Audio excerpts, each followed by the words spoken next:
ఎన్నికలకు ముందు వైసీపీ అధ్యక్షుడు జగన్మోహన్ రెడ్డి వాలంటీర్లను తన యువ సైన్యమని ఘనంగా చెప్పుకున్నారు. వాళ్లే వైసీపీ స్టార్ క్యాంపెయినర్లని ముఖ్యమంత్రి హోదాలో వాలంటీర్ల వ్యవస్థని ఆకాశానికి ఎత్తేశారు. సంక్షేమ పథకాలను పారదర్శకంగా ప్రజలకు చేరవేయటంలో వారి నిస్వార్థ సేవను తెగ ప్రశంసించారు. అలాంటి వాలంటీర్లు ఓటమి తర్వాత వైసీపీ నేతలకు శత్రువుల్లా కనిపిస్తున్నారా? జగన్ తన సైన్యమని చెప్పుకున్న వారిపై ఆ పార్టీ చేస్తున్న నెగటివ్ కామెంట్స్ వెనుక లెక్కలేంటి? 2024 సార్వత్రిక ఎన్నికల్లో వైసీపీ ఘోర పరాజయం పాలైంది.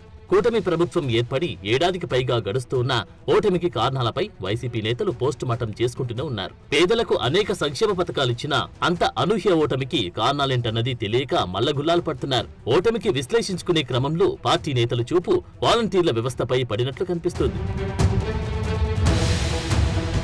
2019లో 151 సీట్లతో అధికారంలోకి వచ్చిన వెంటనే ఎన్నికల్లో ఇచ్చిన వాగ్దానం మేరకు ఉపాధి కల్పన పేరుతో వాలంటరీ వ్యవస్థ తీసుకొచ్చింది వైసీపీ.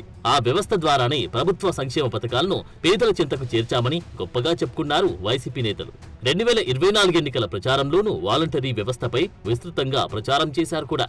అయితే వైసీపీ 2024 ఎన్నికల్లో కేవలం 11 సీట్లకు పరిమితం కావడం, ఆ ఘోర పరాజయానికి కారణం ఆ వ్యవస్థే కారణమనే విధంగా నేతలు కామెంట్ చేయడం వైసీపీలో చర్చనీయాంశం మారిందట. వాలంటీర్లపై అతిగా ఆధారపడి 2019 ఎన్నికల్లో పార్టీ విజయానికి కారణమైన కార్యకర్తలను నిర్లక్ష్యం చేశామని మాజీ మంత్రి గుడివాడ అమర్నాథ్ కామెంట్ చేశారు. వాలంటీర్ల వ్యవస్థని నమ్ముకుని పూర్తిగా నష్టపోయామని తాజాగా నర్సరావుపేట మాజీ ఎమ్మెల్యే గోపిరెడ్డి శ్రీనివాసరెడ్డి వ్యాఖ్యానించారు.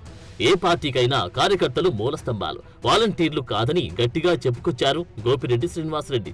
పార్టీ కార్యకర్తలకు, నాయకులకు ప్రజల మధ్య వాలంటీర్ల వ్యవస్థ విభజనను సృష్టించిందని భావనను వ్యక్తపరిచారు. కార్యకర్తలు ఏ పార్టీకైనా మూల స్తంభాలు కార్యకర్తలు మాత్రమే, కానీ వాలంటీర్లు కాదు. వాలంటీర్ వ్యవస్థని పక్కన పెట్టాలి. కార్యకర్తల్ని ప్రజలకి నాయకుడి మధ్య వారధిలాగా కార్యకర్తలనే పెట్టాలని చెప్పి ఈరోజు ఖచ్చితంగా మనమందరం కూడా గుర్తు చేసుకోవాలని చెప్పి ఈరోజు చెప్తా ఉన్నాను. నేను ఈ విషయం మీ ముందు చెప్పడం కాదు. ఈ ఎన్నికల్లో ఓడిపోయిన తర్వాత మొట్టమొదటిసారి నేను జగన్మోహన్ రెడ్డి గారిని కలిసినప్పుడు కూడా ఇదే విషయం దృష్టికి తీసుకొచ్చాను. అన్న, కార్యకర్తలే పార్టీకి మూలస్తంభాలు.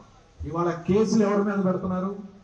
వాలంటీర్ల మీద పెట్టట్లేదే, కార్యకర్తల మీద పెడుతున్నారు. కార్యకర్తలే పార్టీకి ప్రాణం వంటి నిలబడేది. వాలంటీర్లు వస్తారు, పోతుంటారు. అంటే ఆయన అన్నాడు, మీరే కదా పెట్టింది వాలంటీర్లు అందరినీ, నాయకులే కదా పెట్టింది అన్నాడు. అంటే నేను చెప్పాను, పెట్టింది మేమే, కానీ 50 మందికి వాళ్ళు ఇన్ఛార్జీలు చేశారు మీరు. వాళ్ళకి పెన్షన్ పథకాలన్నీ వాళ్ళ వారి వందలోనే వాళ్ళ దగ్గరకు వచ్చి సెల్యూట్ చేస్తా ఉన్నారు. నాయకుడు కిందకి వెళ్ళిపోయాడు, వాలంటీర్ ఏం పైకి వచ్చాడు.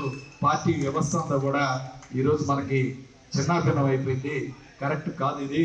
కార్యకర్తలకే ఈరోజు పగ్గాలు, పార్టీ పగ్గాలు కార్యకర్తలకే ఇవ్వాలని చెప్పి ఈరోజు మనం డిమాండ్ చేస్తాం. వాలంటీర్లపై అధికంగా ఆధారపడడంతో క్షేత్రస్థాయిలో పార్టీ నెట్వర్క్ దెబ్బతిందని, తద్వారా వైసీపీపై అన్ని విధాల ప్రతికూలంగా ప్రభావం చూపిందని నేతలు వ్యాఖ్యానిస్తున్న పరిస్థితి.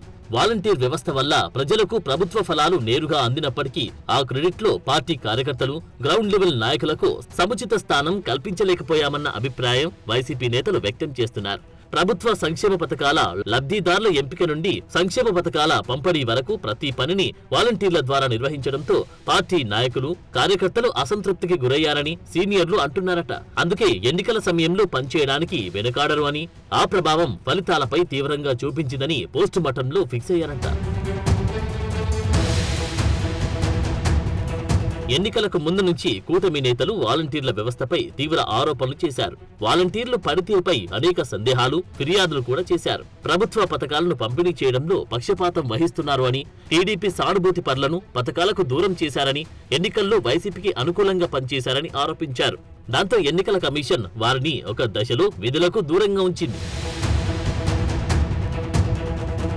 అయితే వైసీపీ నేతలు కూడా ఎన్నికల్లో ఓటమికి తమ పార్టీ విధానాలు కారణమని అంగీకరించకుండా వాలంటీర్ల వ్యవస్థపై నిందలు మోపుతుండడంతో వారి వ్యూహం ఏంటనేది చర్చనీయాంశం మారింది.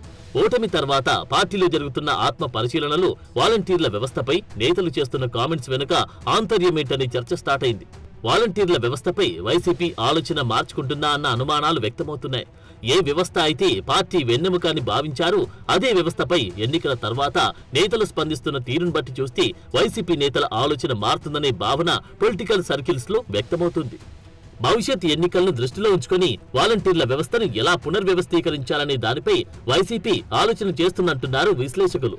వాలంటీర్ల వ్యవస్థను భవిష్యత్తులో ఎలా మాడిఫై చేయాలన్న దానిపై వైసీపీలో చర్చ నడుస్తుందట.